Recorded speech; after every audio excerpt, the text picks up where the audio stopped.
Hello everyone, my name is Priyanshi Jain. Welcome back to my YouTube channel be a lab scientist. आज के इस video lecture में हम समझेंगे ID NAT testing and MP NAT testing के बारे में। देखिए यहाँ पे नेट टेस्टिंग का मतलब क्या है। नेट की फुल फॉर्म है nucleic acid testing. Nucleic acid testing का मतलब क्या है। न्यूक्लिक एसिड क्या होते हैं, डीएनए और आरएनए। इसका मतलब नेट टेस्टिंग से हम क्या डिटेक्ट कर रहे हैं, डीएनए और आरएनए को। हम किसके अंदर यहाँ डिटेक्शन की बात कर रहे हैं। जब हम ब्लड डोनेशन करते हैं तो हम ब्लड डोनेशन करते टाइम ब्लड किस में लेते हैं, ब्लड बैग के अंदर लेते हैं। ये ब्लड किसी पेशेंट को ट्रांसफ्यूज़ करने से पहले इसकी क्या होती है, टीटीआई टेस्टिंग्स होती हैं, ट्रांसफ्यूजन ट्रांसमिटेड इन्फेक्शंस की टेस्टिंग होती है। ये देखा जाता है कि इस ब्लड बैग के अंदर जो बैग हमने डोनेट करवाया है कहीं वो ब्लड कंटामिनेटेड तो नहीं है। अब कंटामिनेशन अगर हमें किसका चेक करना है, वायरस का, कि कहीं इस ब्लड के अंदर कोई वायरस का इन्फेक्शन तो नहीं है। तो इस वायरस के इन्फेक्शन को डिटेक्ट करने के लिए हम किसकी हेल्प लेते हैं, नेट टेस्टिंग की हेल्प लेते हैं, जिससे हम वायरस के डीएनए और आरएनए को डिटेक्ट कर पाते हैं। तो यहाँ पे आईडी नेट और एमपी नेट का मतलब क्या है। देखिए जो नेट टेस्टिंग होती है वो दो अलग अलग मेथड से होती है। एक तो होती है आईडी नेट और दूसरी होती है एमपी नेट। आईडी नेट का मतलब होता है individual donor net testing is a net testing of single donor. दोनों में देखिए डिफरेंस क्या है। जैसे फॉर एग्जांपल हमारे पास 10 ब्लड बैग्स आए, अलग अलग डोनर से 10 ब्लड बैग्स आए। अगर हम 10 के 10 ब्लड बैग्स का अलग अलग इंडिविजुअली नेट टेस्टिंग लगाएंगे तो उसे हम कहेंगे आईडी नेट टेस्टिंग। और इन 10 ब्लड बैग्स को अगर मैं दो में डिवाइड कर दूं, दो ग्रुप्स में डिवाइड कर दूं, तो दो ग्रुप में कितने होंगे, एक ग्रुप में 5 ब्लड बैग आ जाएगा, दूसरे ग्रुप में 5 ब्लड बैग्स आ जाएंगे। तो हमने क्या करा है, एक साथ एक ग्रुप कर दिया कि हाँ 5 ब्लड बैग का ग्रुप ये है और 5 ब्लड बैग का ग्रुप का ये है। हमने क्या करा, एक पूल बनाया। उस पूल के अंदर हमने पांचों के पांचों सैंपल ले लिए, एक पूल के अंदर, दूसरे पूल के अंदर हमने पांचों के पांचों सैंपल ले लिए, फिर उनका टेस्ट लगाया। तो इसे कहा जाता है मिनी पूल। मिनी पूल का मतलब क्या होता है, मिनी पूल का मतलब ये होता है कि आपने 5 बैग्स का पूल बनाकर टेस्ट लगाया है, 5 सैंपल्स को मिक्स कर दिया, उसके बाद उसका नेट टेस्टिंग लगाया है।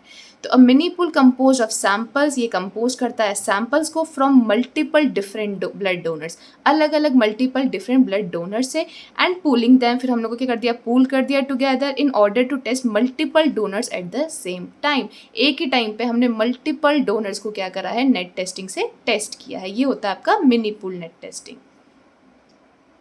अब नेक्स्ट है benefits of ID NAT testing over mini pool NAT testing. मतलब आईडी नेट टेस्टिंग के मिनी पूल नेट टेस्टिंग को अगर हम कंपेयर करें तो आईडी नेट टेस्टिंग के बेनिफिट्स क्या है। आईडी नेट टेस्टिंग का देखो सबसे पहला बेनिफिट है कि इसके अंदर कोई डाइल्यूशन नहीं होता है। हम सैंपल को इंडिविजुअली टेस्ट करते हैं विदाउट एनी डाइल्यूशन। यहाँ पर डाइल्यूशन का मतलब क्या है, इंडिविजुअली का मतलब क्या है कि आपने एक सैंपल लिया, उसका नेट टेस्टिंग लगाया, पॉजिटिव आया, नेगेटिव आया, आपने उसकी रिपोर्ट आउट कर दी। जब हम मिनी पूल टेस्टिंग करते हैं तो मिनी पूल में हम क्या करते हैं, 4 से 5 6 हम क्या करते हैं, सैंपल्स को लेते हैं, उनको एक साथ पूल करते हैं, सबको मिलाते हैं, उसके बाद उसकी नेट टेस्टिंग लगाते हैं। तो उससे क्या हो रहा है, जैसे फॉर एग्जांपल मैंने आपको बोला कि हमने 5 अलग अलग सैंपल्स ले लिए, इन पाँचों को हमने एक टेस्ट ट्यूब के अंदर मिक्स कर लिया, मतलब पूल बना लिया। इन पाँचों का एक ही टेस्ट ट्यूब के अंदर हमने पूल बना लिया।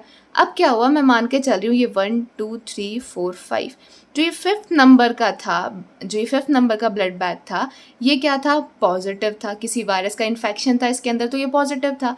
आपने इसको इसमें डाला, 4th भी डाला, 3rd भी डाला, 2 भी डाला, 1 भी डाला, सारे सैंपल्स आपने इसके अंदर डाल दिए।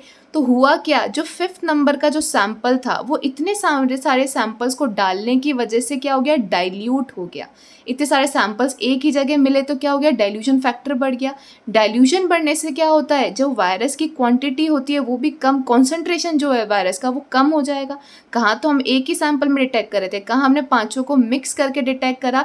तो जो ये वाला सैंपल था इसमें जो वायरस था उसका यहाँ पे क्या हो गया, डाइल्यूशन हो गया, उसका कॉन्सेंट्रेशन यहाँ पे क्या हो गया, डाइल्यूशन के साथ साथ कम हो गया। तो आईडी नेट टेस्टिंग का पहला बेनिफिट क्या है कि हम इसमें इंडिविजुअली टेस्ट करते हैं विदाउट एनी डाइल्यूशन, इसमें कोई डाइल्यूशन नहीं होता है। हाईएस्ट सेंसिटिविटी होती है, क्यों होती है सेंसिटिविटी इसकी हाईएस्ट, क्योंकि it provide greatest level of sensitivity without any dilution of viral genetic material. Sensitivity भी क्यों है, आपने इंडिविजुअली अगर आप सिर्फ 5th का लगाते, अलग से इंडिविजुअली इसका लगाते तो आपको एग्जैक्ट आपको यहाँ पे रिजल्ट मिल जाता कि पॉजिटिव है या नेगेटिव है। किसी बिना कोई यहाँ पे डाइल्यूशन नहीं होता वायरल जेनेटिक मटेरियल का। डाइल्यूशन की वजह से क्या होता है, कई बार हम उसको डिटेक्ट भी नहीं कर पाते हैं, वो इतना डाइल्यूट हो जाता है, उसका कॉन्सेंट्रेशन इतना कम हो जाता है कि हम उसको नेट टेस्टिंग से भी डिटेक्ट नहीं कर पा रहे हैं। तो इसकी हाईएस्ट सेंसिटिविटी होती है अगर हम कंपेयर करें मिनी पूल नेट टेस्टिंग से। ईजी प्रोसेस होती है। ईजी प्रोसेस क्यों है, क्योंकि अगर आप एक ही सैंपल को लगा रहे हो तो उसकी एक स्ट्रीमलाइन ऑपरेशनल प्रोसेस है। स्ट्रीमलाइन मतलब एक फिक्स स्टेप्स हैं कि आपको ये करना है। लेकिन पूलिंग के अंदर क्या है, पूलिंग के अंदर क्या होते हैं, पूलिंग स्टेप्स भी बढ़ जाते हैं। तो इसकी ईजी प्रोसेस होती है compare to mini pool NAT testing. It provide streamline operational process without any pooling steps. कोई पूलिंग स्टेप्स नहीं होते इसके अंदर। फास्टर रिलीज होता है, इसका जो रिजल्ट आता है वो फास्ट रिलीज होता है। क्यों, आपने एक बार टेस्ट लगाया, वही रीज़न है, आपने टेस्ट लगाया, पॉजिटिव आया तो पॉजिटिव, नेगेटिव आया तो नेगेटिव। लेकिन ऐसे केस में क्या होता है, जैसे आपने पूलिंग करी, फिर आपने इस टेस्ट ट्यूब का लगाया टेस्ट, अब ये क्या आपको बता रहा है, पॉजिटिव बता रहा है, लेकिन आपको ये नहीं पता लगा इसके अंदर कि इसमें कौन से नंबर का पॉजिटिव आया है। आप क्या करोगे, मतलब सच्चाई तो क्या है कि 5th नंबर का पॉजिटिव है, लेकिन आप 1st 2 3 4 सबको होल्ड करके रखोगे जब तक आप ये नहीं मालूम कर लोगे कि कौन सा वाला पॉजिटिव था। तो उससे क्या हुआ, रिजल्ट्स में डिले हुआ। सो नो डिले, अगर हम आईडी की बात करें, आईडी नेट टेस्टिंग की, no delay in releasing negative sample results. कोई डिले नहीं होता, नेगेटिव हो तो हम उसको रिलीज कर देते हैं without resolution of reactive pools. कोई रिजोल्यूशन इसमें नहीं करना पड़ता है, पॉजिटिव है तो पॉजिटिव है, नेगेटिव है तो नेगेटिव है। While each reactive mini pool required, लेकिन अगर एक भी मिनी पूल रिएक्टिव आ जाता है तो फर्दर रिजोल्यूशन के लिए हमें जो नेगेटिव सैंपल्स हैं उनको भी होल्ड करके रखने पड़ता है। तो इसका जो रिजल्ट है वो फास्टर रिलीज हम नहीं कर पाते।